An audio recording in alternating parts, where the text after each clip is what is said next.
आज की इस वीडियो में हम लोग ओम के नियम को पढ़ेंगे और इसको सत्यापित कैसे करते हैं इसको आसान तरीके से समझेंगे। और देखिए जो वीडियो है ना क्लास 10 और क्लास 12 दोनों क्लास के लिए बच्चे के लिए बहुत इंपॉर्टेंट है, क्योंकि दोनों में पढ़ना है और दोनों में क्वेश्चंस करता है। ओम के नियम को लिखे, यहाँ से 5 नंबर, यहाँ से 2 नंबर, यहाँ से ऑब्जेक्टिव भी क्वेश्चन कई बार आते हैं, तो ध्यान से समझेंगे दोनों क्लास के बच्चे। देखो ओम के नियम क्या है, तो ओम के नियम क्या है, तो कोई भी चालक ले लीजिए तो उनके सिरों के बीच जो विभवांतर है वो अपने धारा के समानुपाती होते हैं, ठीक है ना। मान लीजिए आपके पास यही चालक है तो इनके सिरों के बीच, मान लीजिए यहाँ पर कोई भी चालक लेकर चलिए, ये कोई चालक है तो इनके सिरों के बीच जो विभवांतर है इसमें बहने वाली धारा के क्या हो जाएगा, समानुपाती होगा। मतलब जितना अधिक विभवांतर होगा उतना अधिक धारा बहेगी, जितना अधिक धारा बहेगी उतना अधिक विभवांतर होगा, जितना कम विभवांतर होगा उतना कम धारा बहेगा, जितना अधिक विभवांतर होगा उतना अधिक धारा बहेगी। कहने का समानुपाती का मतलब ये ना होता है कि जितना वोल्टेज देंगे उतना धारा बहेगी, यानी सिंपल सी बात है। यहाँ पे बोल सकते हैं कि वोल्टेज अधिक है तो धारा अधिक जा रही है, धारा अधिक जा रही है तो वोल्टेज अधिक जा रही है। इसका मतलब है इनके सिरों के बीच जो विभवांतर है बहने वाली धारा के समानुपाती होती है, इसे ही ओम का नियम कहते हैं। तो सिंपली बोल सकते हैं कि कोई एक ऐसा चालक है जिसकी भौतिक अवस्था में, जिसके ताप में, जिसके टेम्परेचर में कोई परिवर्तन नहीं हो, तो उनके सिरों के बीच का जो विभवांतर होता है वो बहने वाली धारा के समानुपाती होते हैं, अर्थात कह सकते हैं V समानुपाती I। यानी एक ऐसा चालक लेना है जिसका टेम्परेचर बदले नहीं, जिसका भौतिक अवस्था बदले नहीं। तो बोल सकते हैं एक ऐसा चालक जिनकी भौतिक अवस्था नहीं बदले तो उनके सिरों के बीच का जो विभवांतर होता है उनमें बहने वाली धारा के समानुपाती होते हैं, अर्थात V समानुपाती I कह सकते हैं। अब देखो कहीं भी जब समानुपाती हटा देते हैं तो वहां से एक नियतांक निकल जाता है, और यहाँ से जैसे ही समानुपाती हटाते हैं एक नियतांक R चलाता है, इस R को हम लोग प्रतिरोध कहते हैं। प्रतिरोध का मेन काम क्या होता है, धारा को रोकना। तो क्वेश्चन कई बार किया है कि धारा को रोकने में अवरोध उत्पन्न करने वाले वो क्या बोलते हैं, प्रतिरोध कहते हैं, ठीक है ना। तो याद रखिएगा बुआ, जैसे ही समानुपाती हटाएंगे एक नियतांक आएगी, उस नियतांक का नाम R होगा, उसका हिंदी में नाम प्रतिरोध होता है, जिसका SI मात्रक ओम होता है, ठीक है।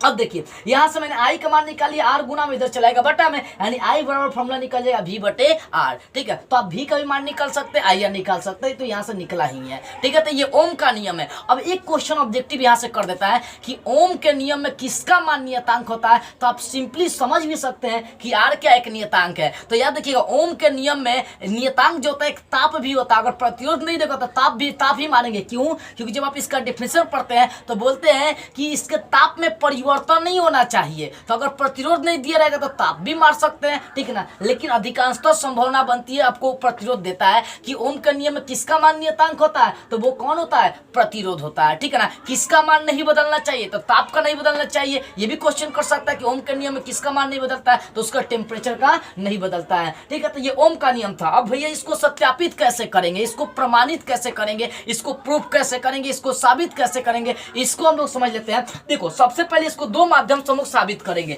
पहला तो हम लोग क्या करेंगे, बैटरी लगाकर साबित करते हैं ओम का नियम कि जितना अधिक धारा प्रवाहित करते हैं उतना अधिक क्या विभवांतर भी होता है, ठीक है ना। मतलब जितना भी बैटरी जो और बैटरी अधिक जोड़ेंगे, कहने का सीधा सा मतलब है वोल्टेज बढ़ाइए। देखो ओम का नियम होता है V समानुपाती I, वोल्टेज बढ़ाएंगे धारा अधिक आएगी, यानी धारा अधिक देंगे तो वोल्टेज अधिक होगा। तो यहाँ पे एक बैटरी लगाकर देखते हैं, एक बैटरी जोड़ के देखते हैं, फिर 2 बैटरी जोड़ के देखते हैं, फिर 3-4 बैटरी जोड़ कर देखते हैं, और वहां पर देखते हैं कि क्या होता है, क्या वोल्टेज अधिक है, क्या आपका धारा अधिक है। उसका दिन के बीच ग्राफ भी खींच कर सत्यापित कर सकते हैं। तो दो तरीका, पहला तरीका हम लोग देखते हैं। देखिए पहला तरीका है ना, मैंने एक चालक बना लिया, इस चालक में 2 चीजें जोड़ी है, ए मीटर और वोल्ट मीटर जोड़ के रखा है। ए मीटर धारा को मापेगा और वोल्ट मीटर विभवांतर को मापेगा। इसको लिख सकते हैं, मशीन आता है, ठीक है ना, आपको साधारण दुकान पर कहीं भी मिल सकता है, ठीक है, इलेक्ट्रॉनिक दुकान पर मिलेगा ए मीटर वोल्ट मीटर। तो मैंने क्या किया, एक परिपथ तैयार कर दिया जिसमें ए मीटर और वोल्ट मीटर जोड़ कर रखा है, उसमें एक शुष्क सेल मतलब एक बैटरी लगा दिया, उसमें एक स्विच लगा दिया, और PQ एक नाइक्रोम के तार का टुकड़ा है, इनके बीच का विभवांतर मापने का काम करेगा वोल्टा मीटर। तो पहले जो चित्र बना है इसका भाषा भी आप लिख सकते हैं कि बगल के चित्र में ए मीटर और वोल्ट मीटर जुड़ा हुआ है, तथा उसमें एक बैटरी, उसमें एक स्विच और PQ एक नाइक्रोम के तार का टुकड़ा जुड़ा हुआ है, ठीक है। अब देखो उसके बाद भाषा लिखना शुरू करेंगे कि जब स्विच को क्या करते हैं, ऑन करते हैं। स्विच को क्या करते हैं, जब ऑन करते हैं, स्विच को जब ऑन करते हैं तो परिपथ में क्या होती है बाबू, धारा बहना शुरू हो जाता है। परिपथ में क्या होता है, धारा बहना शुरू हो जाता है। किसको, स्विच को जैसे ही ऑन करेंगे भाई, स्विच को जैसे ही ऑन करेंगे परिपथ में धारा बहना शुरू हो जाता है। तो यहाँ पर ए मीटर धारा को मापने लगता है और वोल्ट मीटर विभवांतर को मापने लगता है। तो हम वोल्ट मीटर और यहाँ पर वोल्ट मीटर क्या करेगा, विभवांतर को मापेगा। पीक्यू के बीच किसको मापने का काम करेगा, विभवांतर को, और उसके बाद ए मीटर धारा को मापेगा। तो एक चीज देखिए है, जो वोल्ट मीटर है ये क्या करेगा, पीक्यू के बीच विभवांतर मापेगा। ये जो आपका ए मीटर है ये किसको मापेगा बाबू, ये किसको मापेगा, धारा को मापेगा। अब एक बार और समझाना चाहूंगा। देखिए अभी जो परिपथ मैंने तैयार कर रखी है उसमें एगो बैटरी हम लगा दिए हैं। कौगो बैटरी, एगो सेल लगा है, मतलब एगो बैटरी लगा कर देखे हैं कि उसमें धारा कितनी बह रही है और उसमें विभवांतर कितना बह रहा है। यानी ए मीटर धारा को माप लिया, वोल्ट मीटर विभवांतर को माप लिया।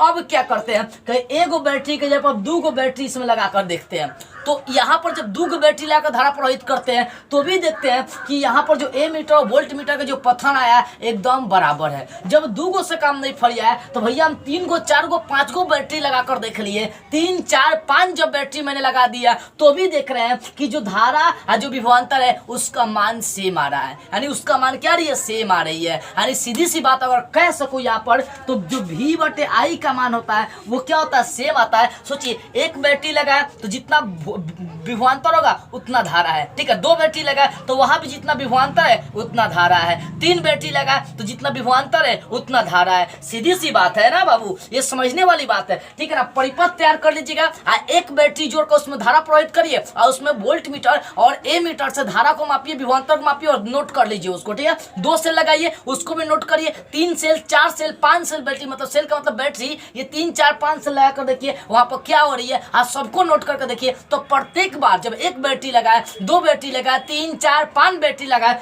तब भी V/I का मान क्या आ गया बाबू, आपका सेम आ गया। अतः ये ओम के नियम को सत्यापित करता है, ओम के नियम का पालन करता है, ठीक है ना। दूसरा तरीका क्या है, दूसरा तरीका देखिए, जब विभवांतर और धारा के बीच ग्राफ खींचते हैं तो एक ये सरल रेखा आती है और ये सरल रेखा मतलब सीधी रेखा आती है और ये सीधी रेखा दर्शाती है कि विभवांतर समानुपाती है किसके, I के। यानी धारा समानुपाती है किसके, I के, चाहे विभवांतर समानुपाती है I के। सिंपली आप 2 तरीकों से साबित कर सकते हैं ओम का नियम। बाबू अगर इसका PDF मैं डिस्क्रिप्शन में दे दूंगा, उसको ध्यान से आप देख लीजिएगा एक बार। और मैं ध्यान से और बारीकी से इस चीज को समझा देना चाहूंगा कि ओम के नियम को कैसे सत्यापित करेंगे। आपको इतना पता होना चाहिए कि ओम के नियम में जो विभवांतर होता है वो धारा के समानुपाती होता है। यानी कहने का मतलब है कि अगर विभवांतर बढ़ेगी तो भैया धारा बहेगी, सिंपल सी बात है, ठीक है ना। तो ओम के नियम का जांच करने के लिए मैंने एक परिपथ तैयार किया। उस परिपथ में मैंने क्या किया, ए मीटर डाल दिया, वोल्ट मीटर डाल दिया। तो ए मीटर धारा को मापेगी और वोल्टा मीटर पीक्यू के बीच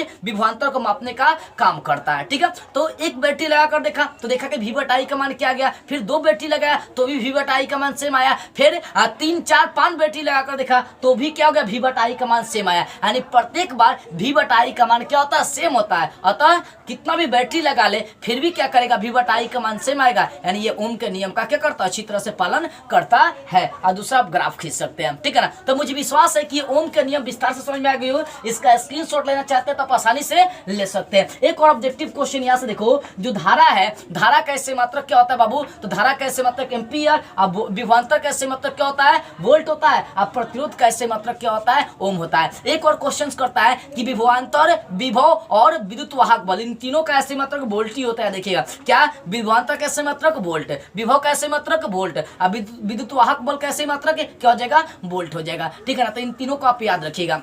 और इसका जो PDF है ओम के नियम का मैं डिस्क्रिप्शन में दे दूंगा, उसको जाकर ध्यान से देख लीजिएगा। लेकिन ये आपका समझने के लिए बताया गया था ताकि आप अच्छी तरह से इस बात को समझ सके। यदि आप मुझसे इंपॉर्टेंट प्रश्नों का नोट्स लेना चाहते हैं या कुछ पूछना चाहते हैं तो स्क्रीन पर मेरा WhatsApp नंबर यहाँ से संपर्क कर सकते हैं। लेकिन ध्यान इस बात का रहे कि आपको कॉल नहीं करना, ओनली WhatsApp पर मैसेज करना है। जय हिंद।